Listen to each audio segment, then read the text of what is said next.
السلام عليكم ورحمة الله تعالى وبركاته مشتركات الغاليات. قناة مطبخ أولادي إن شاء الله تكونوا كامل بخير وفي صحة جيدة يا رب. فيديو جديد إن شاء الله ينال إعجابكم. اللي مازال ما عملش الاشتراك يضغط على تفعيل الجرس ويعمل اشتراك باش هكذا يوصلك كل ما هو جديد مني. واليوم البنات جبت لكم وصفة سهلة مهلة تعالج السعال الحاد ولا هذيك الخرخاشة اللي تجي في الصدر.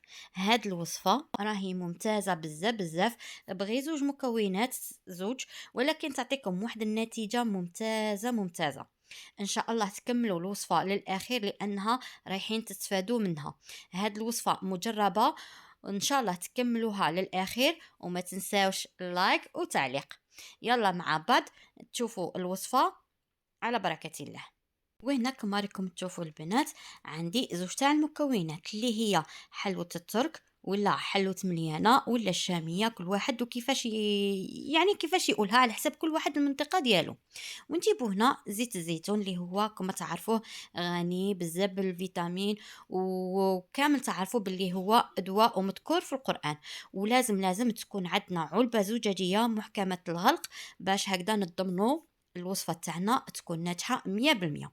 وهاد الوصفة تفيد الكامل، يعني للدراري الصغار ولا الكبار، وخاصة اللي عندهم ديك الخرخشة في الصدر رايحة تفيدكم بزاف بزاف. نجيب هنا كمية نتاع حلوة الترك ولا حلوة مليانة على حسب الكمية اللي نتوما تحتاجوها. انا استعملت هاد الكمية وانتوما على حسب الكمية اللي عندكم. نقعد هكذا نفتت فيها غير بشوية بشوية، لازم في الأول نفتتها.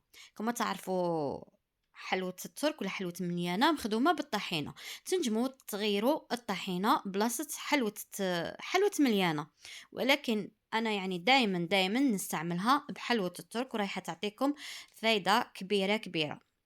هنا زيت الزيتون ما نكبوش دفعة واحدة على حسب اللي يتخلط لنا عفوا الخليط ديالنا. ونقعد نحوس باش هكذا نقعد نفتت دوك الكويرات، ولازم نحلوها مليح مليح ديك حلوة الترك مع زيت الزيتون. ونقعد هكذا نحل فيها كما راكم تشوفوا. وهاد الوصفة ناجحة 100%، يعني أنا نجربتها لولادي من اللي كانوا صغار حتى اللي كبروا ومازالني نستعملها. يعني كي يدخل فصل الشتاء ونشوفهم بدا عندهم داك السعال الحاد وديك التخرخيشة نستعملها لهم بإذن الله، يعني بالخف يبراولي، يعني أنا أقول لكم مجربة 100% صدقوني. وانا هاد الوصفه كما قلت لكم كان تخطانيش في الدار كي يجي هكذا فصل الشتاء كما راكم تعرفوا البنادم بزاف يجي ديك الكحه ولا هذاك التخرخيش في الصدر ولا تجي ديك السعال الحاد، واحد يخلي يستعملها ويعني صدقوني عندها واحد النتيجه ممتازه ممتازه.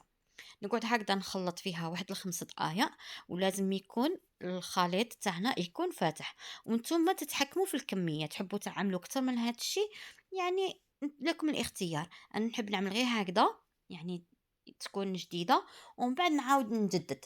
فهمتوني؟ نعمل كميه هكذا وكل مره نعاود نولي نخدم من جديد. وهي كي تعملوها في علبه زجاجيه ما ريحاش كامل تفسد لكم.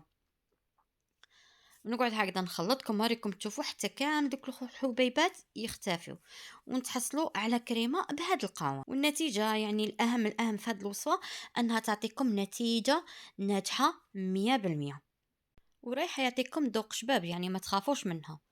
رايحه زيت الزيتون معها حلوه الترك رايحه تعطيكم يعني بنه مليحه. انا ولادي صغار كانوا ياكلوها لي زعما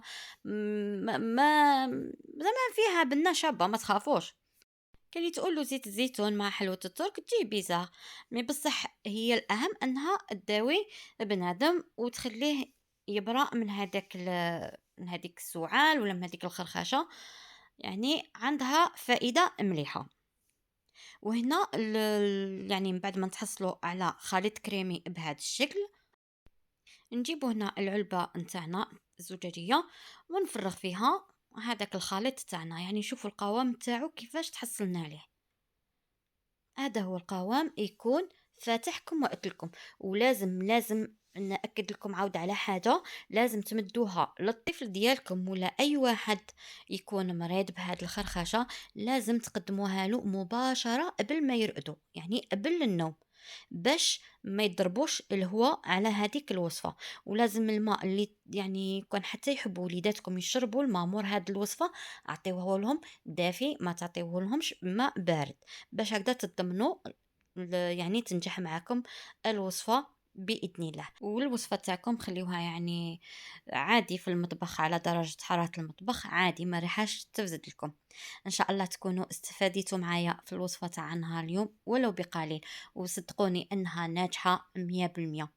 نتمنى لكم فرجة ممتعة، ونتلاقاو في فيديو اخر اذا كان في العمر بقية، وما تبخلونيش بهداك الجام. والسلام.